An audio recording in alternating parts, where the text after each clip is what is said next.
Bismillah ar-Rahman ar-Rahim. Chers étudiantes, chers étudiants, on va continuer l'explication du cours à travers ces vidéos. Donc, il y en a dans ce chapitre 2, 3 parties du cours que j'ai divisées exprès pour vous alléger un petit peu le cours, et en même temps vous aurez l'occasion de le lire à travers le cours qui est déposé, et en même temps le revoir à travers les vidéos qui expliquent un petit peu ces parties du cours. Alors la semaine dernière, si vous vous rappelez, j'avais arrêté la vidéo avec un exemple et on avait traité le cas du test unilatéral à droite. Ça veut dire que au niveau de H1 ici, on avait mu supérieur strictement à mu0. Alors aujourd'hui, on va essayer de traiter le cas du test unilatéral mais à gauche. Et on va voir ici mu supérieur ou égal à mu0 contre ici mu supérieur à mu0. Il faut le corriger comme c'est écrit ici. Alors il y a deux petites erreurs. Ici le mu à la place de m et mu0 à la place de m0. Et ici, il faut corriger le inférieur ou égal par supérieur ou égal, comme c'est écrit ici. Alors ce test est un test unilatéral à gauche.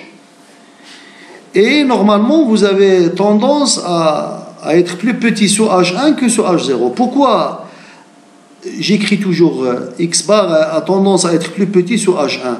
Parce que comme je vous ai expliqué ça dans la semaine dernière, c'est lorsque vous voulez réaliser un test, il vous faut une statistique. Et la statistique qu'on avait choisie, nous, c'était le X bar. Alors le X bar, son évolution, c'est elle qui va déterminer la règle de décision par rapport à H1 et par rapport à H0. Alors c'est pour cela qu'on dit X bar a tendance à être plus petit sur H1. Pourquoi plus petit sur H1? Parce que ici au niveau de H1, on a mu qui est inférieur à mu0. C'est à cause de ce inférieur strictement. Alors vous vous rappelez, si vous revenez au cours de la semaine dernière, on avait mu supérieur strictement à mu0 et on avait dit X bar a tendance à être plus grand sur H1 que sur H0. Aujourd'hui c'est l'inverse. Pourquoi? Parce que c'est-à-dire l'hypothèse alternative contient un mu qui est inférieur strictement à mu0. C'est à cause de ça. D'où il faut déterminer une constante C alpha telle que la règle de décision. Comme je vous ai dit, vous acceptez H1, vous revenez à l'hypothèse alternative H1, on a mu inférieur strictement à mu0, donc il faut écrire H1 X bar inférieur strictement à C alpha. Et ici, X bar supérieur ou égal à C alpha parce que normalement au niveau de H0, on a mu supérieur ou égal à mu0. Alors comme vous voyez, j'utilise ici on accepte H1. Ça veut dire on accepte H1, ça veut dire on rejette. On accepte H0, ça veut dire on rejette H1. Et ici, quand on dit on accepte H1, ça veut dire on rejette H0. D'accord? Ici on rejette H1, ici on rejette H0. On peut travailler ou bien on ne rejette pas. On rejette ou on ne rejette pas.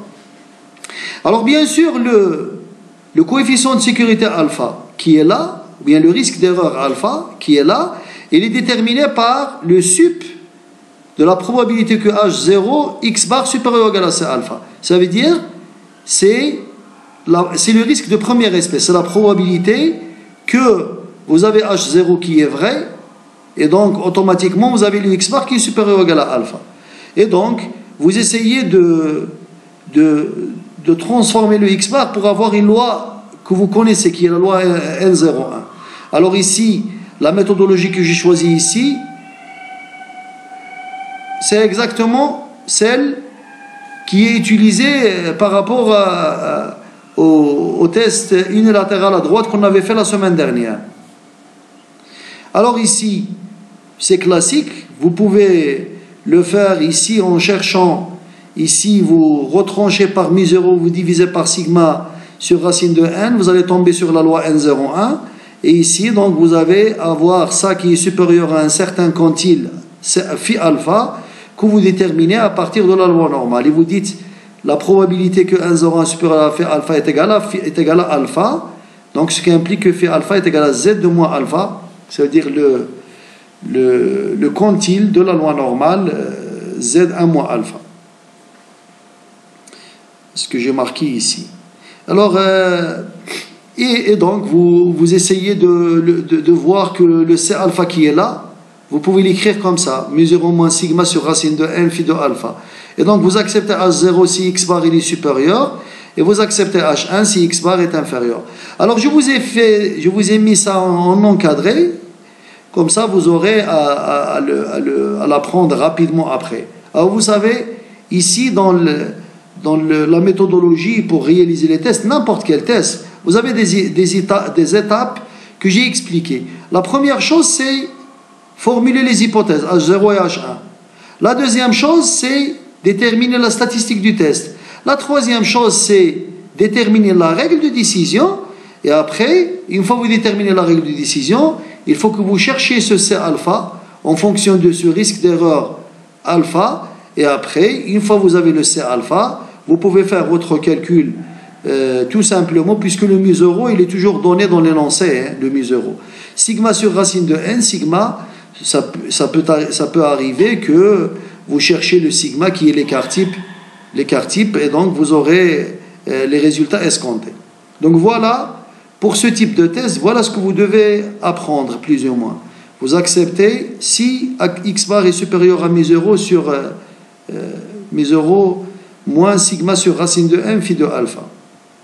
Alors maintenant, il y a un test qu'on appelle le test bilatéral. Alors comme je vous ai dit, on a un test unilatéral à droite, à gauche et bilatéral. Unilatéral, quand vous entendez unilatéral à droite ou à gauche, le unilatéral, il dépend de l'hypothèse alternative H1, ici. D'accord?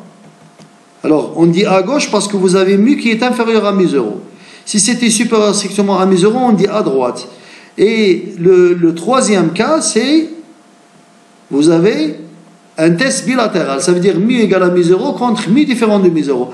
Alors, pourquoi on dit bilatéral? Parce qu'il rassemble les deux tests. Quand vous dites mu égale à mu 0, mu différent de mu 0, quand on dit mu différent de mu 0, ça veut dire soit mu il est supérieur strictement à mu 0, soit mu il est inférieur strictement à mu 0. Donc, une des deux. Alors, si vous dites que c'est une des deux, il faut faire un test pour essayer de parler des deux en même temps. Alors, ce type de test est appelé test bilatéral. Et vous avez ici, pour accepter H0, x bar ne doit pas être ni trop petit ni trop grand. Pourquoi? Parce que vous avez alors, je vais vous parler ici, je vais vous faire un schéma. Ce schéma, vous deviez le comprendre parce que je n'ai pas pu le réaliser avec LaTeX parce que je travaille avec un logiciel. Je n'ai pas eu le temps de le faire. Si jamais je ferai un effort, peut-être je le réaliserai. Alors, regardez bien, vous avez les différents types de tests. Test bilatéral à gauche, d'accord? Vous avez le test bilatéral ici, test unilatéral à gauche, test bilatéral et test bilatéral à droite. Alors regardez, quand vous êtes ici à l'intérieur de ce segment, ici, entre les deux bornes rouges là, entre les deux segments, là vous êtes dans une zone d'acceptation de H0. Et ce qui est extérieur à la ligne rouge, c'est le rejet. Rejet de H0, ça veut dire que c'est l'acceptation de H1. Donc c'est pour cela qu'on avait dit que vous essayez, on accepte H0 si on est à l'intérieur. Ça veut dire on n'est pas trop, c'est-à-dire on n'est pas trop grand par rapport à H0 et non pas trop petit par rapport à H1. Donc on est ici à l'intérieur, on est aussi à l'intérieur ici du. Alors vous avez ici, quand vous avez un test bilatéral, sur les bornes vous avez alpha sur 2, ici alpha sur 2.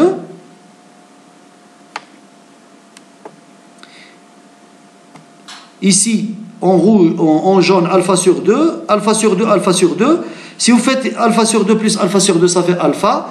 Et à l'intérieur, vous êtes avec 1 moins alpha. D'accord? Et puisque la loi normale est une loi qui est symétrique, vous allez avoir alpha sur 2 des deux côtés, ce qui va vous permettre de chercher votre quantile. Ici, pareil, ici par rapport à... Alors, je reviens à mon diapo.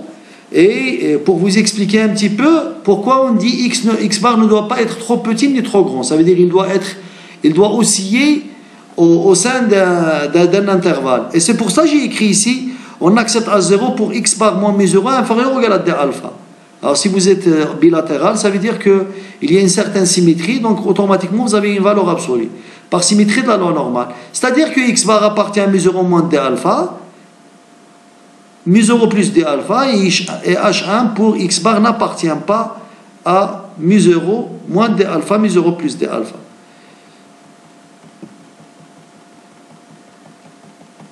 Alors bien sûr, comment déterminer le d alpha? On le détermine grâce au risque d'erreur pour essayer de voir que vous avez votre fonction qui est à l'extérieur, vous avez une zone de rejet, à l'intérieur vous avez une zone d'acceptation. Alors mu égale à mu0, ça veut dire dans une zone d'acceptation, vous avez x bar supérieur à mu0 plus d alpha. Et ici, x bar moins mu0 sur sigma supérieur à d alpha sigma sur racine de n. Alors bien sûr, phi de alpha sur 2 est égal à d alpha sur n, ce qui implique que d alpha. Pourquoi? Parce que vous avez la probabilité de n01 supérieure à phi de alpha sur 2 est égale à alpha sur 2. Pourquoi? Parce que dans la zone ici, ce qui est en jaune ici pour la zone de rejet de H0, il est égal à phi de alpha sur 2. Donc la probabilité de n01 supérieure à phi de alpha sur 2 et supérieure à phi de alpha sur 2 est égale à alpha sur 2. Vous êtes ici. Donc je l'ai expliqué un petit peu. Alors en général, vous avez le phi de alpha sur 2 est égal au quantile de la loi normale 1 moins alpha sur 2. Et donc vous avez x bar appartient à mu0 moins d alpha, mu0 plus d alpha, et vous avez le d alpha qui est égal à sigma sur racine de n phi de alpha sur 2.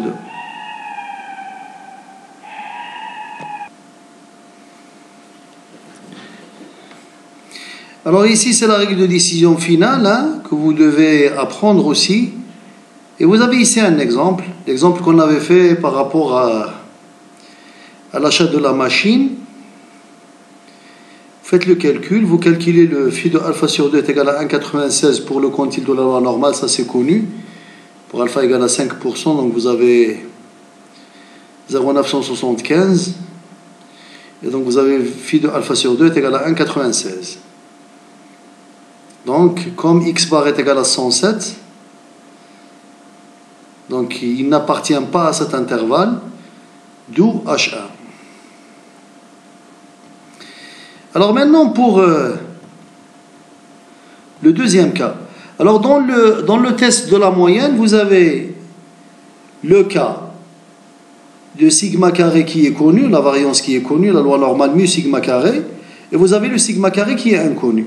Alors, comme vous l'avez fait par rapport aux intervalles de confiance, je crois que vous avez traité le cas où vous avez le sigma carré qui est connu et le sigma carré qui est inconnu.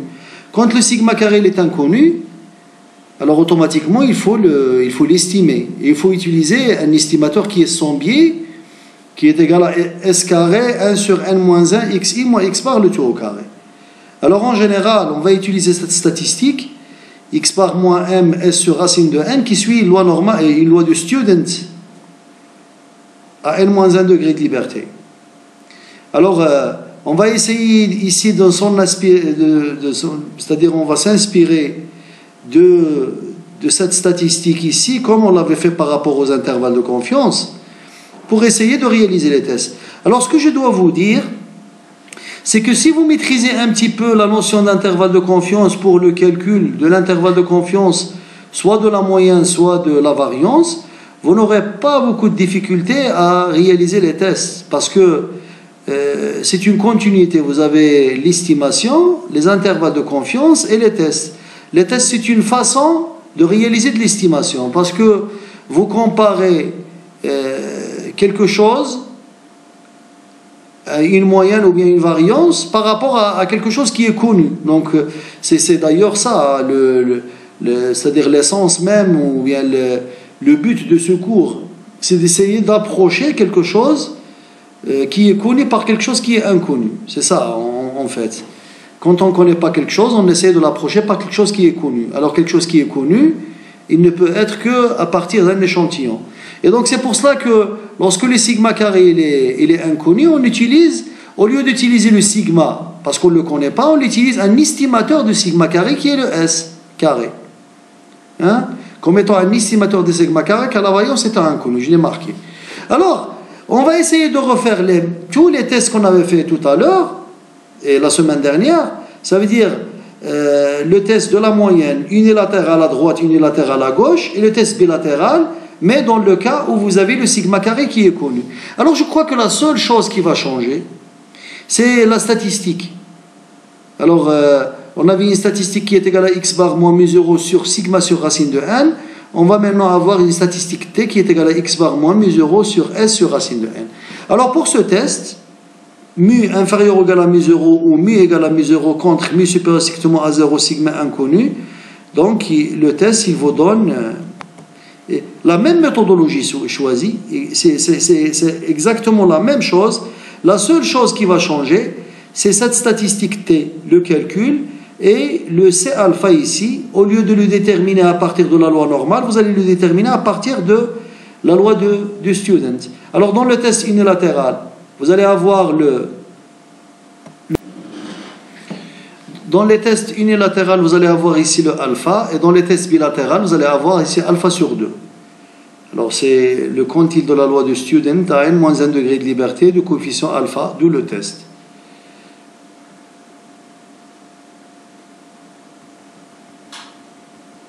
Voilà la règle de décision. Hein. On accepte H0 si T est inférieur ou égal à Tn-1 alpha, et vous acceptez H1 si T est supérieur à Tn-1 alpha.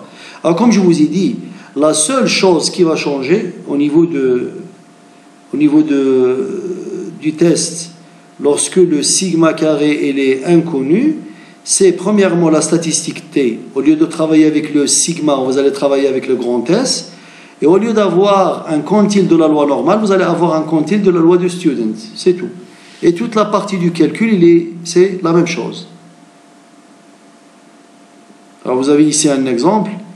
Alors voilà la table de la loi du student. Comme je vous ai dit, peut-être au niveau des exercices, quand je vous donnerai la feuille de TD, je vais essayer de vous faire, au niveau des corrections, une vidéo où je vous explique comment lire la table de la loi normale, la loi du student et la loi du qui 2.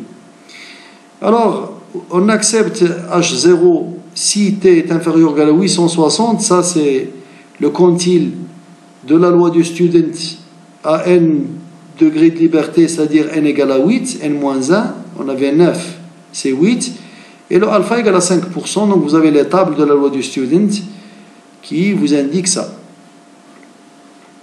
Alors c'est dommage que je n'ai pas la table sous la main, sinon je vous expliquerai ça de suite. Mais bon, je ne l'ai pas sous les yeux. Voilà, je me suis connecté sur Internet et j'ai trouvé cette table de la loi du student. Voilà, donc vous trouvez, de toute façon les étudiants qui sont intéressés, vous rentrez sur Google ou bien sur YouTube par exemple et vous mettez loi de student, loi de normal, loi de qui 2. Vous allez trouver des vidéos qui sont bien faites et qui vous expliquent un petit peu comment lire les tables de ces lois-là. Alors ici, comme je vous ai dit, on est dans un cas où vous avez ici les degrés de liberté, c'est le petit n, et ici les coefficients alpha. 0,1, 0,5, 5%, 10%, etc. Alors nous, on est dans un cas où vous avez le n égale à 8, il est là, et vous avez le alpha égale à 0,05. Donc vous avez vu, hein, 8, 0,05, ça vous donne 1,860. C'est ce que j'ai marqué dans l'exercice. Voilà. Donc je reviens à mon cours là pour vous dire que le C alpha ici, T8 alpha, 860, c'est vous le lisez directement sur la table de la loi du student. Et après, il faut y aller pour chercher le T observé. Alors vous le calculez, vous trouvez que ça c'est 3,5. Alors si vous le comparez par rapport à 860, donc c'est supérieur, donc vous acceptez H1. Donc on accepte H1 par rapport à l'exemple qu'on est en train de traiter, ça veut dire qu'on achète la machine. Alors vous avez le deuxième test. C'est un test unilatéral à droite, bien plutôt à gauche, parce qu'on a fait la droite, et vous faites la même chose, le même procédé. Sauf que lorsque vous travaillez avec ce test unilatéral à gauche, alors vous aviez, j'ai marqué ici, le C alpha est ici négatif par symétrie. D'accord? Pourquoi? Parce que lorsque vous travaillez ici au niveau de l'unilatéral à gauche par rapport à la loi de Student, ici,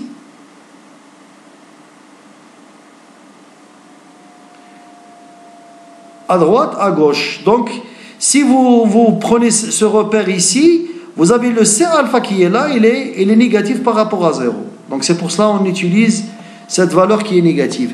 Alors, la règle de décision, on accepte H0 si t est supérieur à moins Tn moins alpha, et vous acceptez H1 si t est inférieur à moins Tn moins 1 alpha. Et donc, vous faites la même méthodologie au niveau du calcul, et vous avez les résultats aussi que vous voulez chercher. Alors toujours 1,860 parce qu'il s'agit de T8,005, et vous faites la même chose par rapport à la façon de calculer. Alors le dernier test, c'est le test bilatéral. Vous avez mu égale à mu0 contre mu différent de mu0 pour sigma inconnu. Et donc, pareillement, donc, on accepte H0 si t n'est ni trop petit ni trop grand, ça veut dire qu'il est dans un intervalle. Et donc, on accepte H0 pour valeur absolue de t inférieure ou égale à d alpha. Ça veut dire que t appartient à moins de d alpha et d alpha. Et vous essayez de chercher le d alpha. Alors, le d alpha, si on le cherche, c'est Tn-1 alpha sur 2. Et donc c'est ce que vous avez ici au niveau de la règle de décision finale. Voilà. Alors voilà, pour cette partie aussi c'est terminé. Comme je vous ai dit, si vous comprenez un petit peu le principe, il n'y a aucune chose qui est difficile dans cette notion de test, et vous pouvez toujours arriver à faire des exercices en suivant les étapes. Premièrement, formulation des hypothèses H0 et H1. Deuxièmement, la statistique du test. Troisièmement, chercher grâce au risque d'erreur alpha, le C alpha ou bien phi de alpha par rapport à ce qu'on avait écrit tout à l'heure. Et donc, une fois que vous avez ça, vous avez la règle de décision qui est l'acceptation de H0 et de H1 qui dépend des hypothèses que vous avez ici. Et une fois que vous avez ça, le calcul devient quelque chose de banal, et c'est les étapes. Formuler les hypothèses, trouver la statistique du test, trouver la règle, c'est-à-dire trouver la règle de décision par rapport à la règle que vous avez faite, et vous réalisez le calcul et vous concluez. C'est exactement les étapes que je vous ai dit la dernière fois au niveau de la vidéo. Voilà, cette vidéo elle est terminée, donc je vais essayer de vous faire la dernière vidéo d'ici lundi. Donc la dernière vidéo avec la dernière partie du cours, et je vous posterai aussi à l'occasion la feuille de TD que je vais vous corriger la semaine d'après. Juste après, peut-être pendant les vacances, je vous mettrai la correction de la feuille de TD, et peut-être une vidéo qui résumera tout ce qu'on avait fait depuis le début jusqu'à la fin. Voilà, bon courage et à la prochaine.